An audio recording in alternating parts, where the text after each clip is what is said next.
guys, welcome to my channel. I'm Amanda and today we are here with my August favourites. I didn't do the last couple of favourites because I really didn't have much new favourites to show you. I don't have that much new favourites to show you, but these are the things that I've been loving this August and using constantly, so I just wanted to keep an update of what I've been loving and stuff like that. So some of it is repeats, some of it's not, so we're going to get right into it and I'm going to show you all of this stuff.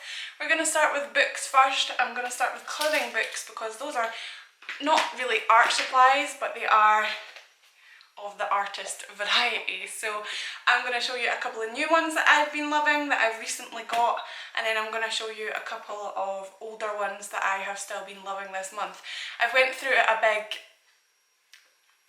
colour book phase this month where I've been working on my colour books on this very dining table, just really enjoying them. So the first one is a new one and it's called The Magical Journey by Lizzie Mary Cullen, and this is the front cover and it's absolutely beautiful. So this one is more of a adventure type one, and it has Lizzie going on an adventure throughout all of these places. There's London, Japan, New Zealand, Australia, USA, and there's loads of different cities in those places. So South America as well, I don't know if I said that. So it shows you, it's got a little index of where all these places are, so you can look at these places online and you can see what kind of colours you want to colour them in. I did this as a test page, so it's not very good and I've not finished it, but there is a lot of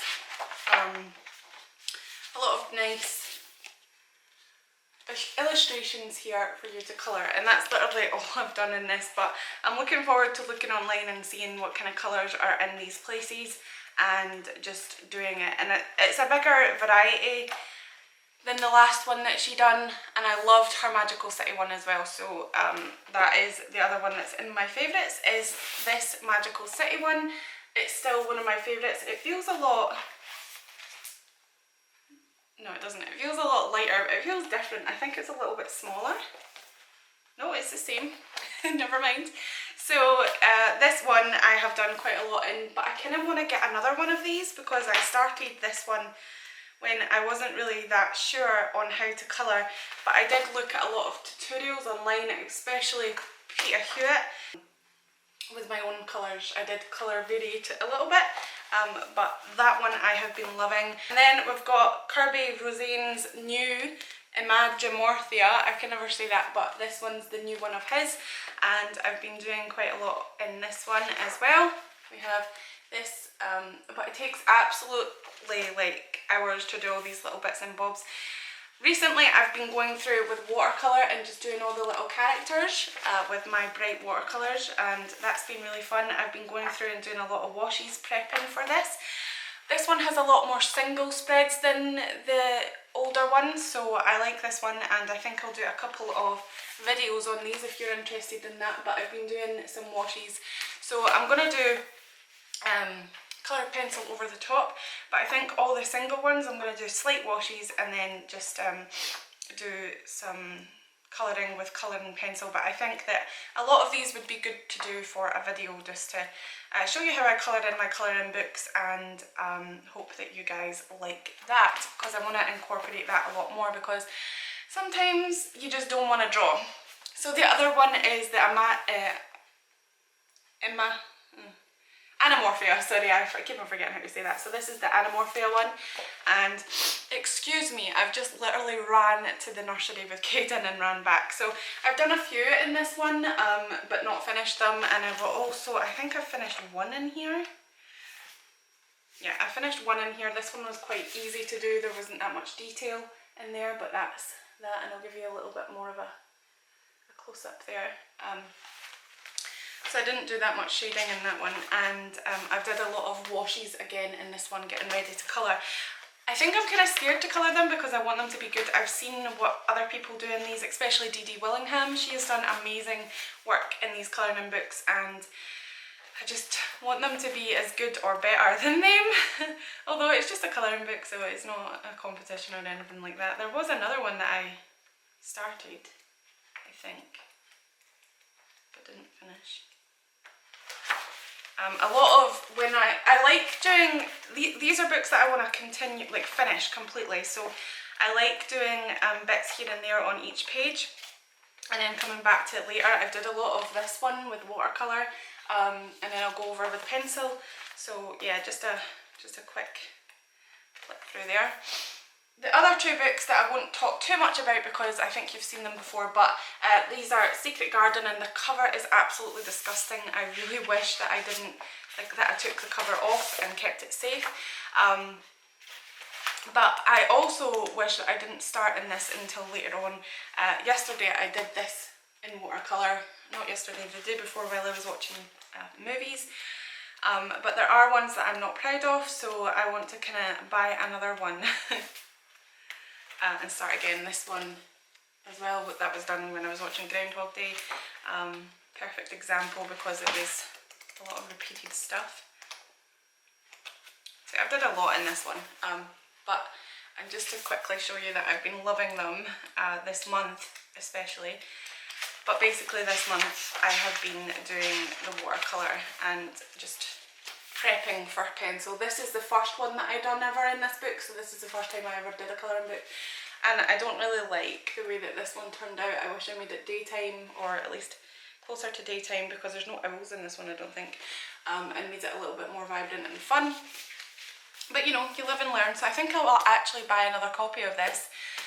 Same with Enchanted Forest. Oh sorry, those are by Joanna Basford. So this one, I also ruined the cover with this, testing some things. You need to carry a testing page with you. But this paper is really good for watercolour because it's a lot thicker than normal books. I did this one, or some of this one, from a tutorial that Peter Hewitt did, and I really enjoyed that. Learning how to colour a lot more is better, and I like these for learning how to shade and stuff, so that's a thing that I like to do. And I'm not going to show you too much because I do bits here and there, but I've been doing a lot of colouring in these books, so I think I might get another one of these. I'm not sure because I haven't done much in these, it's just the cover that I want to buy again. So that's all of the colouring books. Let's get on to the actual art supplies now. I've brought my pencil case with me because I know that there's a lot of stuff in there that I have been loving recently, because it wouldn't be in my pencil case otherwise. But we're going to stick to books just now, and I will show you the sketchbook that I've been loving recently. I did buy a bunch of tone tan sketchbooks, and those will always be my favourites. I love them. But I have found this one. It's a Raymond sketchbook, and it was $4.99 in Raymond stationery. I love stationery shops. But this one has a like band where you can keep it all together, and it's got like just normal sketching paper, but it does carry watercolour well. And ink as well, so it does wrinkle a bit, but there's my first drawing in it. Yeah, it's not good. And then I was feeling a bit down that day, so I drew that. I did a bit of Zentangling and a sketch there of someone that I know on Twitter, and then just a lot of testing and a lot of bad drawings in there, but I have been really loving this sketchbook. I like it. It has a placeholder as well, so you can find where you are pretty easily, and it's just a really good quality sketchbook for £4.99, £4.99 this was. So the band is kind of like there, and it just holds it all together, and it feels nice. The cover is soft but not too soft. It's got a coating on it. I don't know what kind of, it's like fake leather or something, like fox, I don't know. But it's cool. Obviously this is going to be my favourites, just to quickly show you, just in case you've never seen any of my other ones. This is the Strathmore Tone Tanned, and I have to get these delivered to me from an American website. I think UK does some as well, but these ones are the best. I have small ones and big ones. This is the 9 by 12, and I do portraits and animal portraits and people portraits in these ones, and I love them. I also kind of want to do normal sketches in there as well, but for now I'm just doing portraits. On to paints, just doing this one quickly because I only have one to show you, and these are the Schmincke watercolour paints. I bought the 24 set, I think, and then added a couple more in, so these are them when they're open. I've been using them a bit, so they are a bit mixed. and I love them to pieces.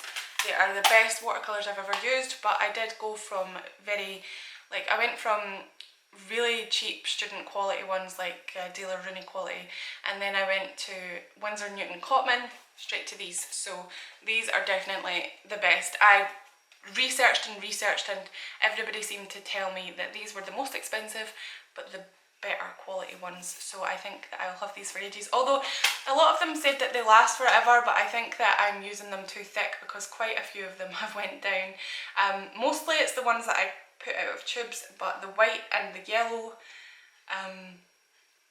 have went down a bit, so I think I'll need to top up on the white and the yellow. A lot of people don't like using white in watercolour, but I do. Along with that are brushes, and I always love the Aquafine Daler Rooney brushes, but I have come to love this, and this one is the Kuretake one, and it has a marker. Oh no, that's the problem with not having the right thing. Okay, this is a marker lid, but I lost the lid for this one, so I just keep it closed with the marker one. It's not exactly the perfect solution, but it's the only solution that I could find, and I didn't want to buy another one. This is the thicker version, so I really want a thinner version like this one. This one's the Derwent ones, they're really cheap. But this is really, really thick, really fine, and I like this one because of the fineness of it, and they're good to get into these little bits in colour books, but it seems to clog up a lot, and it also dispenses more water than I want at times, so it leaves droplets of water, and it's not really that good for that kind of thing. So this one doesn't do that, so I think I'll get a pack of these in different sizes. I also want to try the Pentel ones, and I have the Caran d'Ache one somewhere, but I don't know where that is. I think it's actually in this tin here. Anyway, so on to pencils now, and I'm going to show you my Derwent Inktense pencils. These I bought a lot of. I didn't like them to start with. I bought a 24 set and then I hated them, and I was like, no, I don't like these. But I bought a new set, I bought the whole set apart from the blacks and the greys. I bought a couple of blacks and a couple of greys, but mostly I just bought colours, and I have them all set out in different colours like that. I don't know what this bundle's all about. Browns, yellows and white, I think. And I have a few loose ones because I was using them, but these are awesome. That's what I did that Magical City one in. But I keep them in this little tin that my mother-in-law got my son. It's a Harrods chocolate bear biscuits case. The biscuits were horrible, but she brought this from London, so I decided to steal it for my art supplies, and I just keep all of my Inktense pencils in there. And I also usually keep a rag like this and a brush as well, a water brush. Next up is really recently new, and these are Posca pens. I actually haven't been using them that much, but I did get them in the July box, I believe. June or July box. June or July. July, I think. But they're Posca pens, and these ones are, well, this one in particular is really thick. It's my favourite colour, but it comes in so thick. I don't know what barrel it is. Hold on, it's 1.8 to 2.5 millimetres bullet shaped tip, and this one's emerald green. And then I have slightly smaller one, which is 0.9 to 1.3. So I like the smaller ones. I think you can get even smaller than this, and I really want to try those ones because they are awesome. I love the colours, especially the pastel colours which we got in the box. And this one is rose, I believe. Light pink, so that one's cool. And then I've got this black one to show you. I have a few other colours. This one's really, even smaller, I think, 0.7. And this one's in black. So yeah, I really do like them. They can write on absolutely anything. They take a little bit long to dry if you use a lot of layers, but it's okay. Okay, so the next thing is this Derwent eraser, and this one's the thicker one. I just got it from Derwent, from Hobbycraft. It clicks and you can get refills for it, so it's really good. But it's good to get into like really small areas, and it's good to use it like a pen so you have a little bit more control. I also have a really small one. Okay, so this is the really small one. It's a mono eraser Tombow Mono Eraser Zero, and I really like this one to begin with. It's really fine. I got it in a scroller box, obviously, because that's where I get most of my supplies, but I liked it because it was thinner than this one, so you could get really fine details with it. But I actually don't like the eraser in it. I don't think it's very good. Obviously it'll be good for graphite. I haven't really used it with graphite, but for coloured pencil it's not really good. This one's good for coloured pencil though. So I think I might get a bigger size of this one and just use this one for graphite, because I think those would be really good for adding little highlights in hair and eyes and stuff like that. But they are really good. These pencil erasers are like the bomb. I won't show you too much of what's in my pencil case because I'm going to do a what's in my pencil case video, but I just wanted to show you some stuff that I have been using frequently. I haven't actually been using this because I forgot about it, but I just seen it in my pencil case, and it's a little spritzer. I just so that you can spray your watercolour and make them a lot wetter, and you can also spray like things like canvases and stuff like that to wet them. But this is really handy to have if you are a painter, or if you're in hot weather and you're feeling a bit toasty. As for pencils, I haven't really been drawing with pencils as much. I did in my sketchbook a little bit, but mainly when I draw on especially the tone tan paper, I use a white pencil, but just a transparent one, just so I can lay down the outline. I haven't found the exact solution for not having too much colour in there, so I just use white and then I can colour over it. But sometimes I press too hard when I'm drawing, so I do use the Prismacolors Color Race pencils, and these are awesome. I've got them in a couple of different colours that I like to use, like blue, lavender, pink or rose, and a couple of red colours. I don't know which red I like the most, but probably that one because it's the smallest, which is Scarlet Red. And I have one in grey as well, and brown I think somewhere, yeah. But I love drawing with these. These are really good. They're colour pencils, but they're also erasable, so they're more like a pencil-y texture, and they give a little bit of colour and life to your drawings if you can't be bothered colouring it as well. The next pencil that is one of my favourites is this Create a Colour Fine Art Graphite 160 Austria pencil, and it's an 8B I believe. Yep, it's an 8B, so it's like one of the darkest pencils that I have, but it's really good for getting really dark shadows. I also have a Boldmere sketching set which I wanted to show you, but I don't have at the moment. That was really cheap, it was like $2.99. But yeah, those pencils are good. But also the Faber-Castell Gold Faber pencils are really good. This is a 4B, but I like to draw on a 2B. And this Coy Noir Tyson Dwyer 5900 is really good as well. It has a sharpener on the end for your mechanical pencil, and it's a little bit heavier and nicer to draw with. And that is all the pencils. I would put this in my favourites. A lot of people like these Blackwing pedal pencils or Blackwing pencils, but to be honest, I don't like it that much. And it does have a removable eraser, but that means you need to buy another eraser, so I just leave it and just use my other erasers that I have. But it is a good pencil. I just think it's too dark for me, really. Too dark. This Practise Black 18 eraser is really good. I got it in a pigment and palette box, so it was quite a while ago, but it's really good for rubbing out coloured pencil and graphite alike, and it's really fun.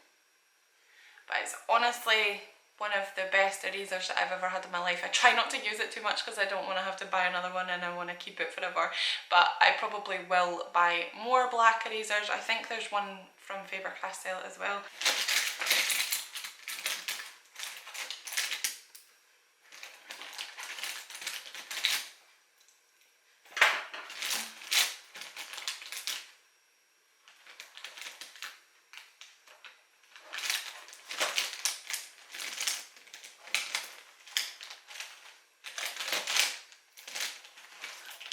Onto ink and pens.